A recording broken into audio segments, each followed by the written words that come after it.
우리 함께 말씀 나누시며 나가시겠습니다. 우리 함께 말씀 제목 함께 선포하시며 나가시겠습니다. 함께 읽겠습니다. 축사와 치유, 옆에 계신 분들께 축복하며 나가시겠습니다. 하나님께서 당신을 치유하셨습니다. 아멘. 아멘. 네, 아멘.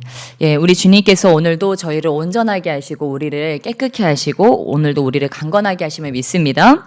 예, 그래서 하나님의 나라에는 어떠한 자들이 들어갈 수 있을까? 여러분, 하나님의 나라에는 어떠한 자들이 들어갈 수 있을까요? 예, 누가 그러시더라고요. 하나님 나라는 시집간 사람들만 들어갈 수 있다. 누구한테 시집간 사람? 예수님께 시집간 사람.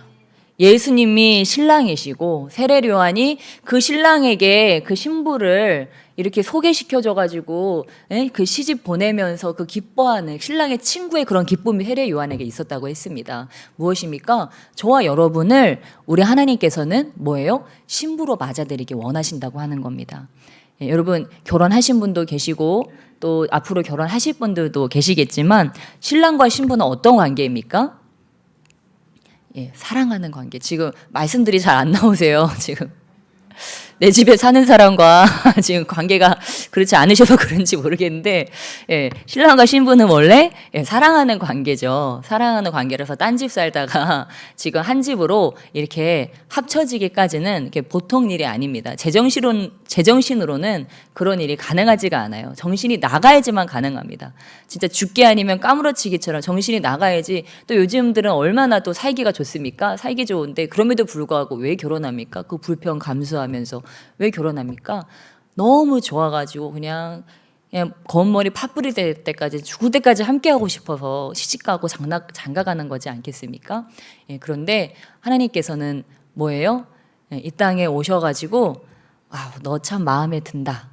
너 나랑 같이 살자. 영원히 같이 살자 해가지고 우리를 주님의 신부로 맞아들이셨다고 하는 거예요. 여러분 상상해 드라마 많이 보셨죠? 예, 뭐 집도 절도 없는 그런 아가씨가 한 명 있어요.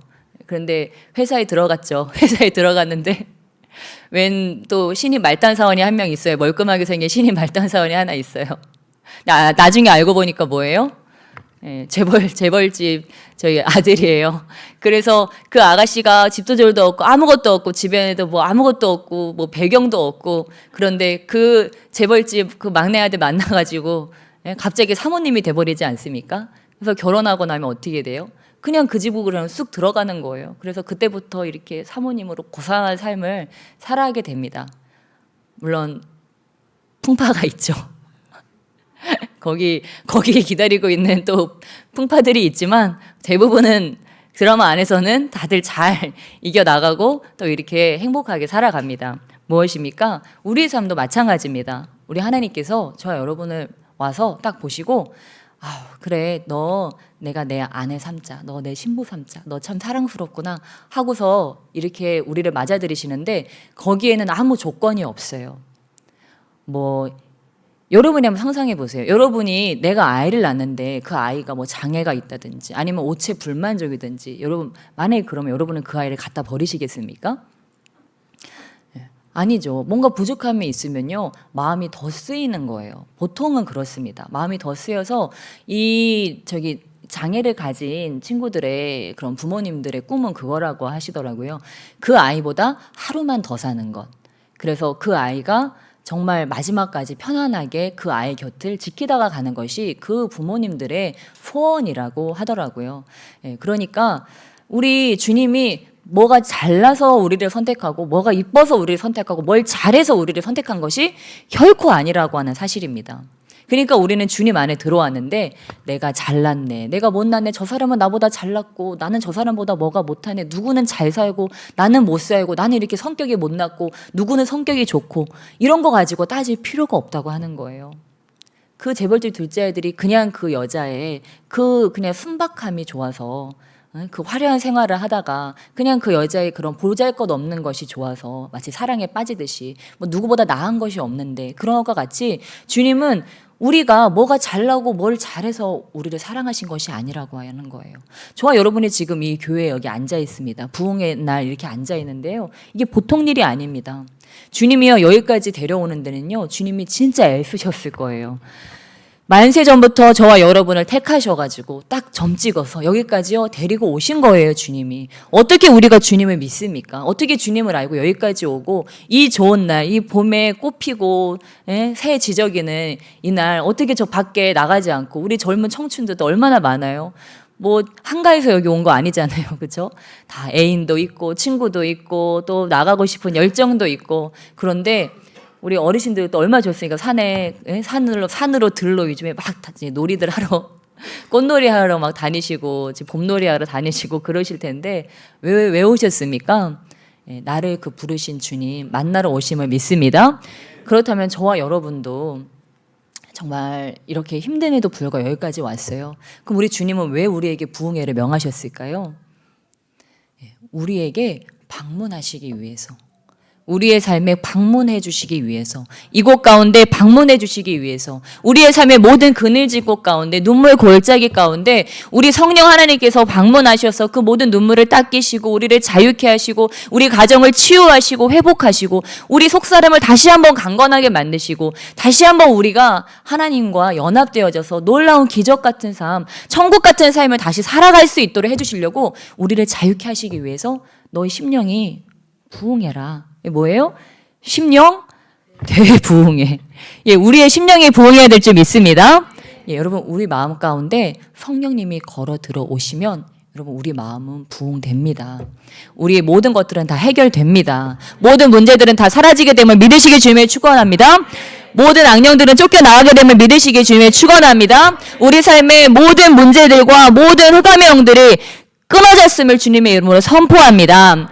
우리는 이제 새로운 삶을 살게 되었습니다. 성령 안에서 완전히 거듭난 삶을 살게 됐습니다. 이제는 그 축복을 받아 누리는 자들이 되었다고 하는 것입니다. 왜요? 그분이 나의 신랑이시기 때문에. 우리 인생이 완전히 그냥 역전했어요. 뭐 로또 긁을 필요 없어요, 여러분. 저기 그 재벌집 가가지고 뭐 기웃거릴 필요가 없어요. 왜요? 내 인생을 역전시켜 주실 분이 이미 오셨어요. 로또보다 더한 분이, 인생 역전 비트코인보다 더한 분이 내 옆에 오셨어요. 그래서 그분이 자 이제 나랑 같이 가자. 자 일어나서 나랑 같이 가자. 이렇게 말씀하십니다. 우리는 그 손을 잡고 아멘 주님, 주님이 이끄시는 대로 저는 가겠습니다. 신랑이 살면은 신부는 거기가 어디가 됐든지 거기 가서 살지 않습니까? 새로 터전을 닦고 살아가요. 그런데 이 신랑이 어떤 신랑이에요? 대단한 신랑이에요. 건물주가 아니고 무슨 주요? 만물주. 뭐 건물 한 채, 뭐 여기 여러분 이 건물 탐나세요? 이 건물이요? 누구 돈 있어도 안 산다 그러는데 아무튼 이 건물 하나 뭐 이런 정도가 아니라니까요. 우리 하나님 뭐의 주인이세요? 만물의 주인. 뭐 저기 요즘에 우주 밖으로 나간다고 꿈꾸는 사람들 있잖아요. 아마 말세에 주님 막 뿔나팔 불면서 오실 때 그때 도망가려고 제가 볼 때는 그거 준비하는 것 같은데, 그 지구 멸망하면 어쩔 수 없습니다. 그런데 여러분 지구는 어쨌든 멸망할 거예요. 근데요, 그래도 저희는 걱정할 게 없어요. 왜냐면 우주 만물을 모든 행성들을 다스리시는 우리 하나님이시기 때문에 이 지구가 멸망할 때 여러분 어떠한 자들은 울면서 불면서 곡을 하겠죠. 아이고 다 망하네 다 망해. 내가 쌓아놨던 거 다 망하네. 내가 의지한 거 다 망하네 하고 사람 곡을 하겠지만요. 우리는 그때 일어나서 춤을 추는 거예요. 아유 우리 신랑이 드디어 오시네. 내가 기다리고 기다리는 내 신랑이 드디어 오시네. 그러면서 이제는 그 집에 내가 이제 영원히 들어갔어. 내가 옛날에는 지성소에 잠깐씩 들어갔어요. 한 번씩 맛을 봤는데 이제는 그냥 신랑하고 죽도록 이제 깨를 볶으러 이제 신랑한테 영원히 가는 거예요. 그러니까 우리는 얼마나 기쁩니까? 저는요, 이번에 송구영신 드리고 나 왜 이렇게 날짜가 빨리 갑니까? 정말 화살처럼 진짜 빨리 가더라고. 그래서 뭐야, 벌써 4월 말이고 벌써 5월이야? 아이, 너무 좋다. 그런 생각이 드는 거예요. 시간이 빨리 가서 너무 좋다. 우리 주님 금방 보겠네. 이렇게 시간이 가면 우리 주님 금방 보겠네. 그런 생각이 들더라고요. 물론 해놓은 것은 없지만 제가 이렇게 뒤에 덧붙여놨지만 어떤 그런 것을 떠나서 우리 주님 볼 날이 하루하루 가까워진다고 하는 것이 진짜 이렇게 가만히 있다가 미친 사람처럼 웃을 정도로 너무 좋은 일이더라고요. 여러분 상상해 보세요. 저와 여러분이 오늘 예배하는 거, 오늘 기도하는 거, 그분 만나고 싶어서 그런 거 아닙니까? 그분 그리워서 우리 예배 드리는 거잖아요. 근데 그분하고 영원히 산다고 생각해 보세요. 근데 여러분 죽어서 그 사람 살기 원하십니까? 노맨이시죠? 예. 죽어서 그 사람 살면요 너무 아깝습니다. 예, 주님은 그거를 오늘 하기 원하세요. Right now, 바로 지금 하시기를 원하십니다. 여러분 그 축복된 삶으로 나가시길 주님의 축원합니다. 예, 천국이요 우리 삶 가운데 이미 임했습니다. 내 마음을 활짝 열어드리고 그분을 내 마음에 모셔드리면요 천국이 이미 임했어요. 여기 보니까 몇 명은 이미 가셨네요. 이미 천국으로 가셨어요. 입꼬리가 그 신랑을 만난 그런 기쁨이 충만하신 것 같아요. 왜입니까? 여러분 정말요 이 땅에서 제정신으로 살아가기가 힘듭니다. 정말 갈수록 뭐 다 어려워진대요. 그런데요 저도 만약에 저도 정신 이렇게 다 이렇게 번쩍 차리고 바짝 차리고 살아가면 참 힘들 텐데 너무 감사한 게 나사를 살짝 풀어주셨어요. 그래서 성령 안에서 나사가 풀리니까 계산도 안 되고 뭐 묻고 따질 필요도 없고 아무것도 걱정이 안 되는 거예요. 제가 너무 감사해요. 제가 계산이 안 돼서 너무 감사해요. 하나님이 이 수리 연산 능력을 안 주셨어요. 그래가지고 저는 항상 좋아요. 그래서 계산이 안 돼서 너무 감사하다. 뭐 아무것도 상관이 없어요. 뭐만 있으면 돼요? 우리 주님만 계시면 돼요. 주님만 계시면요. 내 있는 모든 문제에다가 주님은 다 절대값을 씌워주세요. 절대값이 무엇입니까? 다 플러스가 되게 하신다고 하는 것입니다. 내 몸이 병나도 기대가 되는 거예요. 주님이 내 병을 통해서 뭔 일을 하시려고 하시나? 내 병을 또 어떻게 역전시키려고 하시나? 그러고 애들한테 문제가 터졌어요. 그래. 다른 사람도 다 삶에 문제가 있는데 그래 나도 이런 문제가 있어야지. 그래 이 문제를 하나님은 또 어떻게 역전시켜서 또 어떤 하나님의 기적을 보여주실까? 교회가 또 어려워져요. 그래 성령이 역사하시니까 교회 당연히 문제가 생겨야지. 이 문제를 하나님은 또 얼마나 역사하셔가지고 우리 교회를 더 한 차원 업그레이드 하시려고 이런 역사를 행하실까? 또 재정난이 와요. 그래 다른 교회들은 뭐 성도가 하나도 없다는데 우리도 좀 이런 재정난도 때로는 와야지. 근데 걱정이 하나도 안 되네. 주님이 채워주실 거니까. 이렇게 하면서 그 모든 문제들이 오면요 이제 걱정이 안 되는 거예요. 옛날에 하나님 모를 때는요 다 일어나지 않은 일까지도 다 걱정이었어요. 그렇죠? 아무 일도 없는데도 가정도 걱정, 내 인생도 걱정, 남의 인생까지도 다 걱정이었는데 이제는 아무 걱정도 안 되는 거예요. 왜요? 하나님이 내 편이시니까. 하나님이 내 뒤를 봐주시니까. 하나님이 우리 가정의 주인 되시고 내 삶의 주인 되시고 내 영혼의 주인 되시고 내 필요를 모두 다 알고 계시고 우리 집의 재정부 장관이시고 우리 집의 호주시고 내 남편이시니까 내 친구시니까 아무것도 걱정이 안 되는 거예요. 주님 감사합니다. 여러분 새롭게 하소서 많이 들으시죠? 새롭게 하소서 많이 보시고 들으시고 하실 거예요. 거기 나갈 자격이 좀 되시는 분들 계신가요 여기? 예. 거기 가려면요 산전, 수전, 공중전까지는 거쳐야지만 거기 나가서 예를 들면 자식 한 명 정도는 죽어야 되고 아무튼 거기 별의별 이런 게 있어야지 거기 나갈 수가 있더라고요 보니까. 예. 무슨 말입니까? 그러니까 좋고 잘나서 하나님이 사용하신다는 것이 아니에요. 물론 거기 나갔다고 해서 하나님께 인정받았다 이런 것은 아니지만 하나님이 쓰시는 자들이요 좋고 잘나고 인생이 잘 풀리는 게 문제가 아니라고 하는 거예요. 인생이 굽이지는 그 순간조차도 주님께서 뭐예요?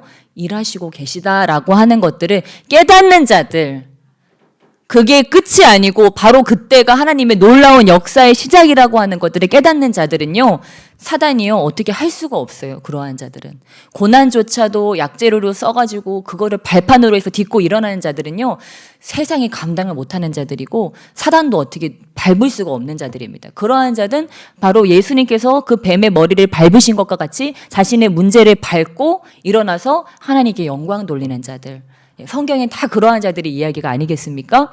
그러니까 저와 여러분에게 혹시라도 지금 어려움이 있다. 그럼 어떻게 해야 되겠습니까? 기뻐하시길 주님을 축원합니다. 주님께서 기적을 일으키시려고 지금 준비 중인 것을 믿으시길 주님을 축원합니다. 우리에게 딱 한 가지만 필요해요. 그때 고난이 나에게 닥쳤을 때 어떻게 하면 돼요? 주님 앞에 납작 엎드리는 게 필요합니다. 그때 그 문제를 가지고요. 그냥 주님 앞에 엎드리세요. 주님, 저를 삶아 먹으십시오. 예? 저를 제 모든 거 다 맡겨드립니다. 제 문제까지도 다 맡겨드립니다. 근데 이 고난에도 다 이유가 있는 줄 믿습니다. 주님께서 행하실 일이 있는 줄 믿습니다. 저는 그 일을 기대합니다. 고난은 뭐예요? 그 축복의 베일이라고 했어요. 그 축복의 선물의 포장지라고 했습니다. 그러니까 그러한 것으로 가장해서 주님께서 우리에게 허락하시는 거라고요. 근데 아이고 나 죽네, 아이고 주님이 나 죽이네, 여기까지 끌고 와가지고 죽이려고 주님께서 나를 여기까지 꼬셔가지고 여기까지 끌고 왔네. 그게 아니라고 하는 거예요, 여러분. 주님은 거기서 기적을 맛보게 하시려고 지금 그것조차도 나에게 허락하신 거라고 하는 사실입니다. 그래서 우리는 거기에서 나를 살리시는 주님, 그 주님을 체험하시기를 주님의 이름으로 축원합니다. 우리 함께 그 주님을 만나시며 나가실 텐데, 우리 주님께서 오늘 요한복음 우리 15장 말씀을 통해서 우리에게 말씀하십니다. 우리 바로 이 말씀은 이제 17장, 요한복음 17장, 18장에 보면 17장은 대제사장적 그런 기도를 하시고 18장부터는 잡혀가십니다. 그러니까 예수님이 가시기 얼마 전에 유언처럼 하신 그런 말씀 중에 일부라고 하는 거예요. 바로 그것이 포도나무와 그 가지의 비유인데, 우리 무엇이라고 말합니까? 15장 4절 말씀에 우리 주님께서 이렇게 말씀하십니다. 우리 그리스도인들에게 4절 말씀으로 말씀하십니다. 우리 함께 읽겠습니다. 내 안에 거하라. 나도 너희 안에 거하리라. 가지가 포도나무에 붙어있지 아니하면 스스로 열매를 맺을 수 없음같이 너희도 내 안에 있지 아니하면 그러하리라. 아멘. 아멘. 그러니까 우리의 인생이 이 포도나무에 붙어있는 가지와 같다고 하는 것입니다. 근데 이 가지가 할 수 있는 최고의 일, 최고의 업적, 가장 생산적인 일은 무엇입니까? 포도나무 열매를 맺는 거예요. 포도 열매를 맺는 거예요. 얼마나 맛있습니까? 그 열매 안 맺으면 소용이 없잖아요. 그 가지가 있는 이유는요, 열매를 맺기 위해서예요. 그러니까 하나님이 우리를 이 땅에 보내신 이유는 열매를 맺게 하기 위해서 우리를 보내셨다고 하는 거예요. 근데 열매를 맺는 유일한 방법은 뭐예요? 포도나무에 붙어있는 거.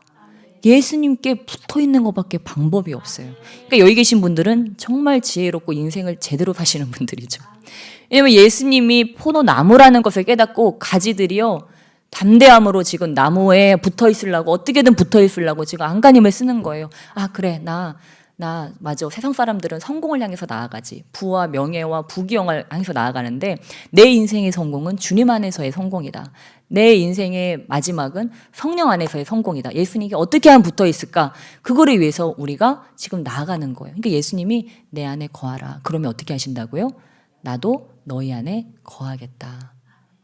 그러니까 저와 여러분이요. 아버지, 저는 주님 안에 거하고 싶어요. 저는 주님을 원해요. 주님과 함께 늘 있고 싶어요. 하면 주님 뭐라고 하세요? 내가 네 안에 있다. 이렇게 말씀하십니다. 주님이 어디 계세요? 저와 여러분의 안에 계시면 믿으시게 주면 축원합니다. 제가 수요일에 영적 전쟁에서 승리하는 방법이라는 거창한 제목으로 설교 말씀을 했는데, 할 말이 너무 많아가지고 준비를 조금만 해야 되는데 준비를 너무 많이 했더니 3분의 1밖에 못했어요. 그래서 설교가 끝나고 집에 갔는데 뭐야, 왜 제일 중요한 말을 안 했네. 제일 중요한 말을 안 하고 내려왔네. 그럼 후회가 돼가지고 어제 우리 모임하면서도 마저 막 나누고 막 그랬어요. 그랬더니 우리 청년이 그러더라고요. 녹음할 걸 그랬어요. 그래서 한 번 더 해야 되나, 축사하는 방법에 대해서 저기를 했었는데, 아무튼 제가 정말 중요한, 제가 사실 여기 계신 분들 너무 많이 마르고 닳고 들으신 분들도 계실 거예요. 근데 이 원리가 너무 중요한 원리여서 제가 오늘 다시 한번 하기를 원합니다. 왜냐하면 우리 인생에 성공하는 방법은요, 영적 전쟁에서 승리하는 방법밖에 없어요. 영적 전쟁에서 승리했다는 건 뭘까요? 나를 해할 권세가 아무것도 없다는 거예요. 이 땅에서 우리가 제일 무서운 권세는 무슨 권세냐면요, 죄의 권세입니다. 근데 이 땅에 태어난 인간은 어떤 인간이든지 간에 욕심이 있기 때문에, 육체의 욕심이 있기 때문에 이 죄에 있어서 자유로운 사람이요, 한 사람도 없어요. 저도 마찬가지예요. 저도 나는 이제 마스터했다, 나는 이제 죄 이길 수 있는 방법 깨달았어, 이러고 자만하면 저도 자빠질 수밖에 없어요. 그런데 무엇입니까? 그럼에도 불구하고 방법이 있더라고요. 근데 우리 인생들의 이 죄만 넘어가지 않고 죄를 이길 수만 있으면, 영적 전쟁에서 승리할 수만 있으면 어떻게 되는 것입니까? 죄의 권세를 이기고 성령과 함께 동행하는 놀라운 삶을 살 수 있는 거예요. 우린 다 거기로 가기를 원하시지 않습니까? 선은이가 함께 동행하는 삶, 성령의 음성을 듣고 그분의 뜻이 나의 삶에 이루어지는 삶, 그리고 음부의 권세가 해하지 못하는 교회, 음부의 권세가 해하지 못한 나의 삶, 어떠한 흑암의 세력도 나의 삶을 무너뜨릴 수 없는 그런 든든한 삶, 우리 이것을 원하지 않습니까? 예, 그 방법을 알려드리기 원합니다. 제가 그때 간증을 했어요. 간증의 절반만 했는데, 그때 이제 코로나가 터지고 이제 저희 교회에 성도님들이 오늘 이렇게 많이 나오셨는데, 그때는 코로나가 터지니까 다 오지 말라 그랬잖아요. 교회에 아무도 오지 말라 그래서 진짜 아무도 안 오셨어요. 저희도 오지 마라고 했어요. 전화해서 오지 마, 오지 마. 전화해서 오지 말라고, 그쵸? 전화했죠, 오지 말라고. 진짜 서운했을 거야, 그쵸? 서운했는데 그래도 어쩔 수 없었어요. 이렇게 그때는 너무 이제 상황이다 보니까 오지 말라고 했는데 성도님들 진짜 안 오시고, 안 오시는 게 맞긴 맞는데 안 오시고 헌금도 안 들어오고. 근데 그렇다고 성도님 안 오시고 헌금 안 들어온다고 교회를 빼버립니까? 교회는 유지해야 되잖아요. 그러니까 교회 세는 나가야 되고, 이제 그래가지고 뭐 우리 먹고 사는 문제야 괜찮은데 이제 교회 세가 나가야 되니까 이제 고민이 되는 거예요. 근데 세 나가려면 아직도 날짜가 많이 남아 있어요. 근데 재정난이 이 경제적으로 온 것이 아니고 제 마음의 재정난이 온 거예요. 아, 이제 한 주 지나가는데 성도님은 안 오고 교회 세는 나가야 되지, 나갈 것들은 다 여전히 나가야 되는데 아무 뭐 헌금도 안 들어오지. 그러니까 걱정이 되는 거예요. 아, 교회 세를 어떻게 할까? 아, 우리 나랑 목사님이 사지백 제가 멀쩡한데 뭐 나가서 돈 벌면 되지, 이런 생각이 들더라고요. 그냥 인간적인 생각으로 했을 때. 그래, 근데 내가 그래도 교회는 지켜야 되는데, 기도도 해야 되고 교회 지켜야 되니까 이제 머리를 쓰기 시작한 거죠. 교회를 비울 수는 없으니까 스마트 스토어를 열자. 나한테 이제 몇 가지 아이템이 있으니까 스마트 스토어 열자. 그래서 제가 목사님한테, 목사님 저 스마트 스토어 열게요. 그랬더니 목사님 그러시더라고요. 그럼 난 대리 뛸게요. 그러시더라고요. 아니, 목사님 그건 아니죠. 그랬더니 그 목사님은 어떻게 하실 건데요? 이제 그러니까 둘 다 서로가 일하는 건 아닌데, 서로가 일하는 건 싫은데 나는 돈을 좀 벌어야 되겠다. 당신이 그런 식으로 나오면 이제 그렇게 해서 제가 문제였죠. 제가 스마트 스토어를 이제 먼저 열겠다고 이제 그렇게 이렇게 그냥, 근데 열겠다는 것은 아니고 제가 또 이제 하나님을 굉장히 두려워하는 스타일이기 때문에 이제 스마트 스토어 열어도 괜찮지 않을까? 이거 뭐 더 일도 할 수도 없고 교회도 지켜야 되고 그게 좋지 않을까 하는데 제 양심에 거리끼는 거예요. 그러면 안 된다는, 이제 성령께서 제 양심에 그런 걸 주셨겠죠. 그렇게 하지 말고 그렇게 할 필요도 없다. 그런 저 양심에 그런 소리를 주시는데, 그래도 불구하고 저는 이제 제 몸은 이미 움직이고 있는 거예요. 스마트 스토어를 어떻게 할까? 괜히 고민하게 되고, 기도하다 고민하게 되고. 근데 양심의 소리가 내 육체의 소욕과 성령의 소욕이 부딪히니까 막 스파크가 튀는 거예요. 근데 이 소리가 죽질 않는 거예요. 내 양심의 소리가. 너 그렇게 할 필요 없어. 그렇게 할 필요도 없고 그렇게 해서도 안 돼. 하나님이 너 재워보시는 거 아닐까? 이런 생각이 들고, 이 한쪽에서는 그냥 뭐 그게 죄야? 사모들 돈 많이 벌잖아. 너가 그 역할을 하면 되지. 이러면서 막 이렇게 막 저를 막 설득하는 거예요. 그래가지고 이 두 가지 마음이 막 싸우고 있어요. 여러분 이런 거 느껴보셨죠? 저만 그런 거 아니죠? 이때 어떻게 해야 되는지 알려드리려고 제가 이런 부끄럽지만 자랑처럼 이렇게 제 무용담을 하고 있습니다. 아무튼 그래서 막 그렇게 하는데 하루 이틀 이렇게 하다가, 죄는 어때요? 하루 이틀 지나면요, 죄가요, 욕심이 잉태한 지 죄를 낳고 죄가 장성한 지 사망에 이르게 말씀한 것처럼, 날짜가 지나면 지날수록 죄가 점점 커지고요, 근심이 점점 커져요. 그렇죠? 이게요, 나중에는 그 보이지 않는 무형의 그 마음의 경제난이 점점 더 커지더니 나중에는 걷잡을 수 없이 커져서 지금 당장 안 하면 안 되겠다는 생각이 막 들어오는 거예요. 기도를 매일 하는데, 몇 시간씩 하는데도. 그러니까 그냥 기도만 하는 건 방법이 아닌 것 같아요. 그러니까 무조건 내가 기도만 했다고 내가 승리는 아닌 것 같아요. 그 기도의 내용이 중요하죠. 어떤 내용으로 기도했고 그 기도할 때 어떤 일이 일어났는가가 더 중요한 거예요. 그래서 그러다가 도저히 안 되겠으니까 이제 제가 생각으로, 이게 너무 괴로운 거예요. 여러분, 두 가지 마음이 내 안에 싸우면요, 얼마나 괴로운지 아시죠? 이거 해, 이거 말어.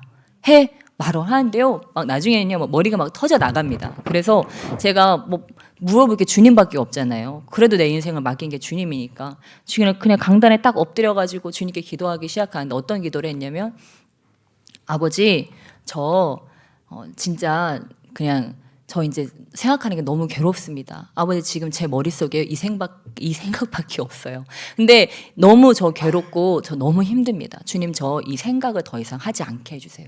제 인간의 생각의 끝은 죄라는 걸 깨달았습니다. 저는 좀 제가 좀 특별한 줄 알았는데 제 생각이 좀 의롭고 좀 뭔가 괜찮은 구석이 있다고 생각했는데 저도 별 수 없네요. 제 생각의 끝은 결국 죄네요. 아버지 저는요 저 전세에는 이제 더 이상 이 자유의지를 가지고 생각하는 것을 주님 앞에 포기합니다. 이제 저의 생각을 그만두겠습니다. 그러니까 말 그대로 이제 뭐라고 해야 될까요? 주님께 사표를 쓴 거예요. 생각 분야에 있어서. 생각을 사표 씁니다, 아버지 저는. 그러면서 주님께 사표를 냈어요. 그리고 주님 이제 제 생각은 주님이 다스려 주세요. 이제 여기 생각의 사장님은 주님이십니다. 이제 저 전수에는 이제 사장에서 해고입니다. You fire. 이제 해고됐고 이제 주님이 제 생각의 사장님이 되어주시고 회장님이 되어주셔서 제 생각을 주관하여 주시고 다스려 주시고 제 뇌와 모든 것들을 주님이 다스려 주세요. 딱 하는 그 순간에 성령께서 제가 손을 들고 강단에서 이렇게 팔을 벌리고 있는 모습 보여주시더라고요. 그림으로 스쳐가더라고요. 그래서 아 이거다 싶어서 강단에 이렇게 엎드려 있다가 얼른 일어나가지고 제가 그 주님이 보여주신 포즈대로 딱 손을 취했어요. 근데 그 순간 알 수 없는 힘이 저를 이끌어가기 시작하는데 진짜 그 빨간 구두 신은 아가씨처럼 미친 여자처럼 거기서 막 춤이 춰지는데 멈출 수가 없는 거예요. 그냥 말 그대로 저는 끌려다녔어요. 40분을 끌려다녔는데 저 앞에서 목사님이 오시고 뭔 일이 일어나도 그때 우리 다혜리도 있었을지 몰라요. 엄마가 왜 저러나 싶었을 거예요. 그 인지도 없는 그런 아이인데도 그냥 제가 그렇게 우리 가족들이 있어도요 어떻게 할 수가 없어가지고 그냥 거기서 아 이게 빨간 구 내가 어렸을 때 입었던 그 빨간 구두 아가씨한테 이런 일이 생겼던 걸까? 그러면서 끌려다니면서 오 주님 이러면서 끌려다니는 거예요. 막 휘청휘청하면서 다리는 다리대로 팔은 팔대로 주님이 막 다 끌고 다니시는데 와 그렇게 40분을 춤을 추고 나서 이제는 막 머리가 이제 어질어질 하더라고요. 그래서 딱 이제 누웠어요. 의자에 누웠는데 그 순간 깨달았어요. 내 안에 돈 걱정이 1%도 없다는 것을 깨달았어요. 여러분 뭐 아무 일도 일어나지 않았어요. 그런데 주님께 나의 생각을 드렸어요. 생각을 드리고 주님이 오셔서 그냥 성령이 이끄시는 대로 춤을 한번 추고 났더니 돈 걱정이 하나도 안 되기 시작하는 거예요. 근데 중요한 건 이게 아니에요. 여러분에게 중요한 건 이게 아니에요. 이 다음이 중요해요. 제가 여기까지만 하고 그만뒀더니 집에 가가지고 야 그건 너한테는 은혜스러운 얘기지 다른 사람한테는 그게 은혜스러운 얘기가 아니다. 중요한 건 그 다음이에요. 그 다음 날부터 돈이 들어오기 시작하는데 이제 모르던 사람들한테도 그 연락이까지 와가지고 목사님 고생하시죠. 막 제 친구가 전화가 와가지고 우리 개척교회 하시는데 고생 많으십니다 목사님 막 이러면서 제가 얼마 안 되지만 제가 얼마를 보냅니다 하면서 돈이 들어오고 여기저기서 돈이 조금씩 뭐 지방에서도 들어오고 친구한테도 오고 여기저기서 막 돈이 들어오기 시작해가지고 그 돈 문제가요 아무 일도 아닌 게 됐어요. 그러니까 말 그대로 그 경제난은 어디에 찾아왔던 거예요? 내 마음에 찾아왔던 거예요. 내 현실에 찾아온 것이 아니고. 그런데 여러분 우리는 이 3차원적인 물질 세계를 뭐가 지배하고 있어요? 4차원의 영적인 세계가 지배하고 있습니다.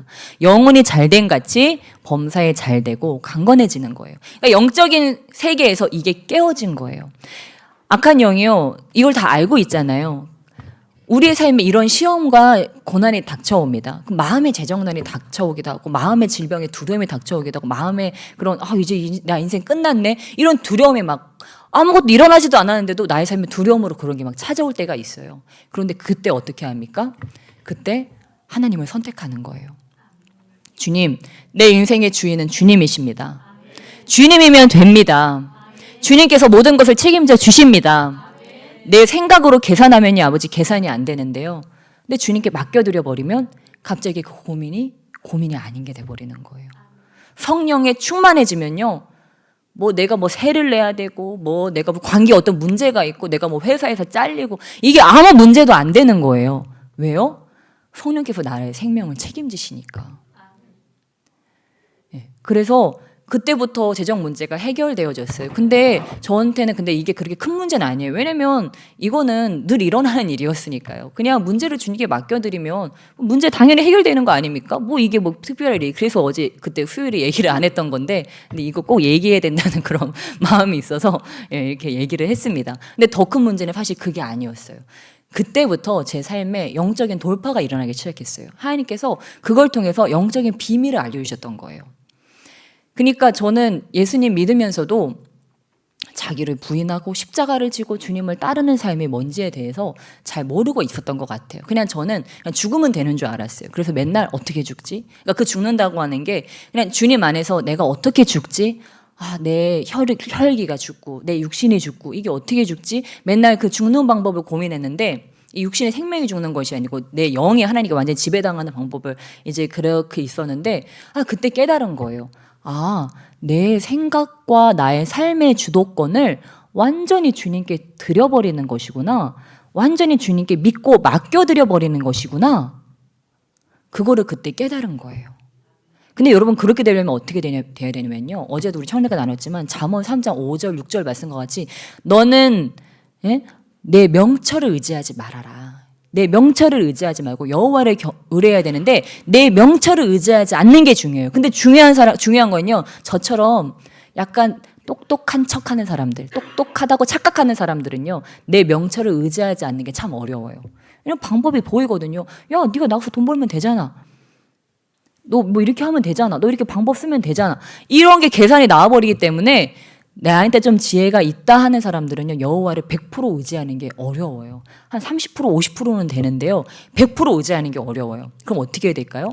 나의 이 자기 의가 나의 이 지혜롭다. 내가 좀 스스로 지혜 있다 하는 게요. 와장창 깨어져 버려야 돼요. 그러니까 나 좀 지혜가 있어. 나 잘났어. 내 힘으로 내 삶을 좀 꾸려나갈 수 있어. 나 내 힘으로 좀 목회할 수 있어. 내 힘으로 사업할 수 있어. 내 힘으로 우리 가정 잘 꾸려나갈 수 있어. 이게요 다 깨져버려야 돼요. 그래야 성령께서 나의 삶에 오셔서 진짜 일하실 수가 있더라고요. 저도 그게 좀 있었던 것 같아요. 그런데 제가 제 마음에 찾아온 재정난을 통해서 그걸 깨달은 거예요. 나 전수에는 소망이 없구나. 내 생각에는 소망이 없구나. 그냥 나는 회복 불가의 사람이구나. 주님이 하시는 방법밖에는 아무 방법이 없겠구나 하고서 주님 앞에 내가 0%가 되기를 갈망하면서 나의 100%를 주님께 올인해 버릴 때 주님께서는 그 나의 100%를 받으시고 그 주님의 몇만 프로를 나에게 채워주시는 거예요. 근데 주님은 어떠십니까? 이제 여러분 한 회사가 망했어요. 한 구멍가게가 망했어요. 근데 그 구멍가게를 삼성이 인수했네. 그 구멍가게는 어떻게 될까요? 잘 될 수밖에 없어요. 왜냐면 최고의 기업이 최고의 전략과 최고의 인재들을 가지고 그거를 운영할 수밖에 없기 때문에 뒤에서 막 다 받쳐주잖아요. 밀어주고 받쳐주고 하니까 잘 될 수밖에 없어요. 하물며 삼성도 그러할진데 여러분 저와 여러분의 삶에 우리는 어떻게 보면 좀 구멍가게라고 할 수 있잖아요. 구멍가게가 주님 앞에 파산 신고를 하는 거예요. 아버지 저 이제 더 운영 못하겠어요. 아버지 제 인생 더 운영 못해요. 아버지. 제 백종원 씨 찾아가는 거예요. 그 골목 식당이 백종원 씨 한 번만 와주세요. 우리 식당에 한 번만 와주세요. 성년에 한 번만 와주세요. 제 삶에 한 번만 와주세요. 좀 코칭 좀 해주세요. 이렇게 부탁하는 거예요. 그랬더니 그분이 오셨네. 와가지고 요거 하면서 주님 다 컨설팅을 해주시는 거죠. 컨설팅대로 했더니 대박이 나는 거예요. 주님은 다 알고 계시죠. 네가 누구랑 결혼해야 잘 사는지, 어떻게 살아야지 잘 사는지, 네가 어느 회사에 들어가야 잘 되는지, 네가 어디에 투자를 해야 되는지, 어떤 동아리에 들어가야 되는지, 어느 병원에 가야 되는지, 네 마음을 어떻게 써야 되는지, 뭘 먹어야 되는지 입어야 되는지 우리 주님은요 방법을 다 알고 계시죠.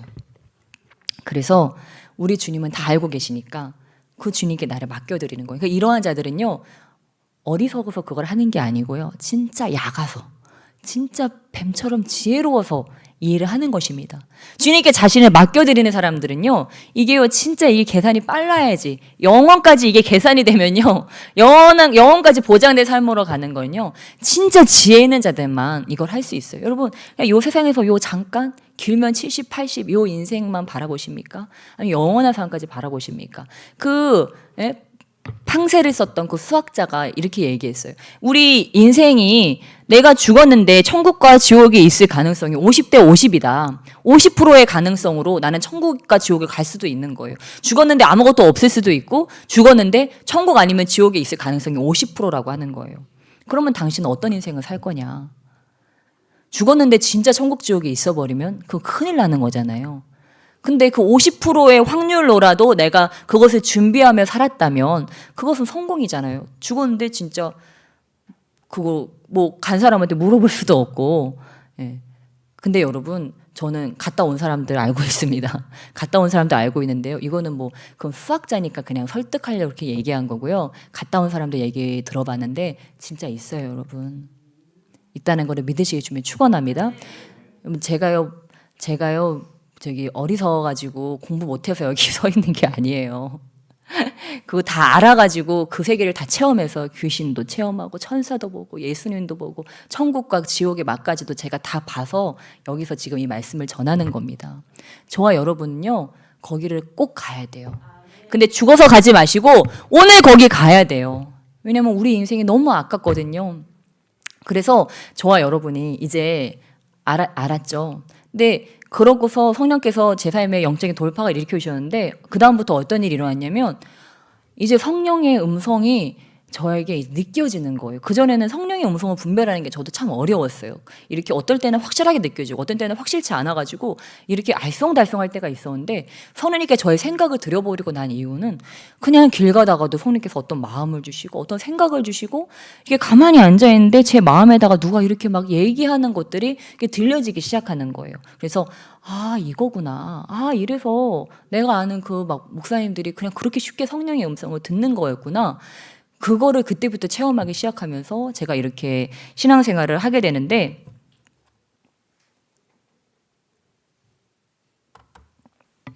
근데 우리 성령의 생각이 있습니다. 성령의 생각이 있는데 항상 기억해야 될 것은 그 성령의 생각에 가장 회방을 놓는 것은 누굴까요? 네, 사단인데 사단이 누구를 써요? 나를 써요. 나를.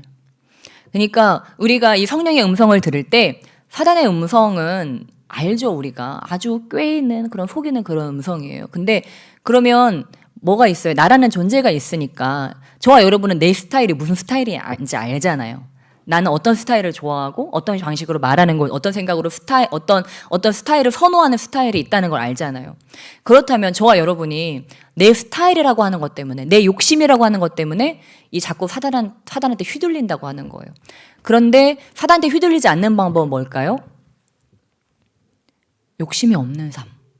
욕심이 잉태한 지 죄를 낳고 죄가 장수한 지 사망에 이르는데 내 스타일이 없는 사람. 내 욕심이 없는 사람은요. 마귀도 어떻게 하지를 못해요. 자기 스타일이 없거든요. 내 욕심이 없거든요. 찔러도 찌를 수가 없거든요. 죽은 사람을 아무리 너 야 일어나서 이것 좀 먹어봐 그런다고 뭐 그걸 먹습니까? 너 이거 좋아했잖아. 저 여기로 놀러 가자. 그러면 가요? 아무 미동이 없어요. 왜냐하면 거기에 반응할 수 있는 내 육신이 없기 때문에 반응할 수가 없다고 하는 거예요. 그렇다면 우리가 성령 안에서 우리의 죄의 욕심들이 있습니다. 뭐 예를 들면 음란이 나를 공격해요. 어떤 돈 걱정이 나를 공격해요. 어떤 관계에 대한 뭐 사람을 만나는 것에 대한 두려움이 있어요. 이런 것들로 마귀가 나를 공격해요. 그러면 그런 부분에 대해서 제가 아까 얘기했듯이 뭐 예를 들면 우리 청년들이 제일 연약할 것은 뭐 예를 들면 음란이겠죠. 음란이 나에게 공격을 합니다. 음란이 나에게 공격을 해요. 그런데 그 음란에 반응할 내가 없는 거예요. 음란의 영이 나에게 찾아왔어요. 그래서 똑똑똑 누구야? 나 여기 왔어. 나 예쁜 옷 입고 왔어. 자, 문 좀 열어봐. 근데 아무리 두들겨 대답이 없는 거예요. 집을 나가버렸어요. 집주인이 없어요. 없으니까 아무리 두들겨도 집주인이 듣지도 못하고. 근데 문을 끼익 하고 여는데 누가 나와요? 예수님이 나오시는 거예요. 예수님, 너 여기 왜 왔냐? 가! 그래가지고 가버리는 거죠. 뭐예요? 내 안의 주인이 바뀌어버리면 이런 일이 일어난다고 하는 거예요. 옛날에는 그것들이 내 마음을 흔들었는데 이제는 그것이 내 마음을 흔들지 못하는 거예요. 왜요? 주인이 바뀌어버리니까. 이게 제정신이 아닌 거예요. 옛날에는 분명히 그랬는데. 그러니까 사람이 뭐 40이 되면 부록의 나이가 되면 더 이상 흔들리지 않는다. 그런데 꼭 그런 것만도 아닌 것 같아요. 보니까 뭐 40 넘으신 분들도 이상한 짓 많이 하시더라고요. 그러니까 근데 뭐예요? 우리 안에 성령께서 오셔서 나의 진정한 주인이 되시면 흔들리지 않는다고 하는 거예요. 주인이 바뀌어서 죄가 두들기는데 야, 너 화내? 야, 너 음란해? 야, 너 욕심 부려? 막 너 돈 걱정해? 더 벌어야 돼, 더. 여러분, 200 버는 사람도 힘들고요. 300 버는 사람도 힘들고요. 500 버는 사람도 힘들고요. 1000만 원 버는 사람도 똑같이 다 힘듭니다. 나름대로 다 힘들어요. 그러니까 내가 조금 벌어서 힘든 게 아니에요. 지금은요, 다 힘들어요. 조금 버나 많이 버나 다 힘든 삶이에요. 그러니까 우리한테 뭐가 필요하냐? 일체의 비결이 필요해요. 바알과 같이 비난데도 처할 줄 알고 부한데도 처할 줄 아는 일체의 비결이 필요한 거지, 내 호봉수가 늘어난다고 해서 돈이 많아진다고 해서 내가 재정난에서 사라지는 것이 아니에요. 이 세상은요, 계속 우리에게 맘모니즘을 불어넣어줘서 돈이 우리의 주인이 되려고 계속해서 우리에게 유혹할 거예요. 예를 들면 음란이 계속 세상의 쾌락들을, 그런 것들을 가지고 와서 계속 우리를 두들길 거예요. 근데 여기서 벗어날 수 있는 방법은 한 가지밖에 없어요. 주인이 바뀌는 것. 성령님이 나의 주인이 되시는 것. 우리 그것 가운데로 나가시기를 주님의 이름으로 축원합니다. 예, 그래서 우리 마지막으로 한 가지 이야기를 하고 좀 마치려고 합니다. 예, 우리 주님께서 그래서 이렇게 우리를 사랑하시는데 앞으로 어떻게 하실 것에 대해서 이렇게 말씀하십니다. 우리 13절 말씀, 우리 요한복음 15장 13절 말씀, 주님이 우리를 얼마나 사랑하시는지 고백하시는 그러한 말씀을 우리가 들을 수 있습니다. 우리 13절 말씀 함께 한 목소리를 읽겠습니다. 시작. 사람이 친구를 위하여 자기 목숨을 버리면 이보다 더 큰 사랑이 없나니. 아멘. 예, 우리 주님께서 이제 돌아가시기 전에 우리를 위해서 자신 목숨을 주기 전에 이러한 말씀을 하십니다. 너희는 내가 명하는 대로 행하면 곧 나의 친구라. 이렇게 말씀하시면서 그 제자들에게 너희는 내 친구야. 우리에게 너희는 내 친구야. 그런데 내가 너에게 줄 수 있는 최고의 사랑은 바로 내 목숨을 버리는 거야. 이렇게 말씀을 하십니다. 저는 이렇게 십자가를 깨달으려고 주님 앞에 여쭤볼 때마다 우리 주님께서 저희에게 떠오르게 하는 장면이 있습니다. 제가 얘기를 했던 것 같지만 다시 한번 그것을 떠오르게 하셔서, 바로 제가 중학교 시절에 죽고 싶어서 이렇게 방문을 잠그고 소리 없는 농성을 했던 그날이 떠오르곤 합니다. 오늘 새벽에도 기도하다가 그 모습이 떠오르더라고요. 그래서 그냥 왜 그랬는지도 생각도 안 나는데 그냥 지금 생각나는 건 그냥 어쨌든 그 안에 들어가가지고 방문을 잠그고 어떻게 죽을까 그날도 고민을 하고 있었어요. 그랬더니 어머니가 너무 걱정이 되시니까 방문을 막 두들기시는 거예요. 수혜야 문 좀 열어봐 하고 문을 막 두들기시는데 제가 안 열어주려고 길을 쓰다가 결국은 너무 시끄럽고, 그래가 힘들어가지고 저도 안 되겠다, 저러다가 문을 부수시겠다 그래가지고 문을 열어드렸어요.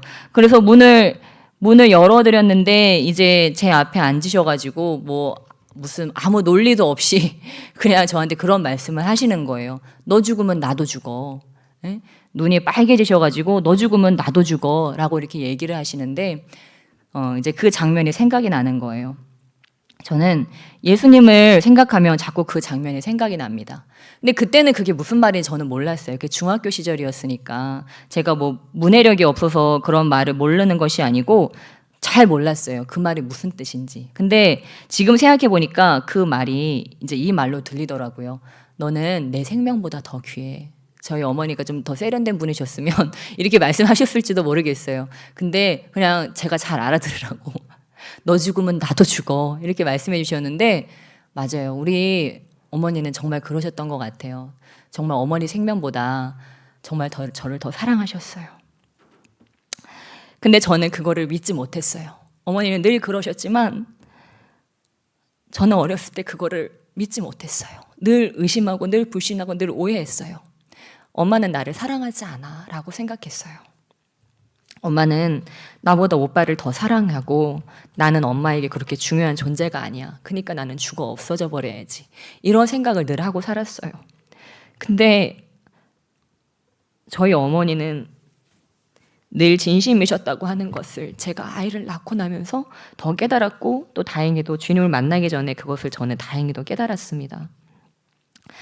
그런데 우리 주님께서 저 십자가에 달리신 것은 바로 그런 말씀이라고 하는 거예요.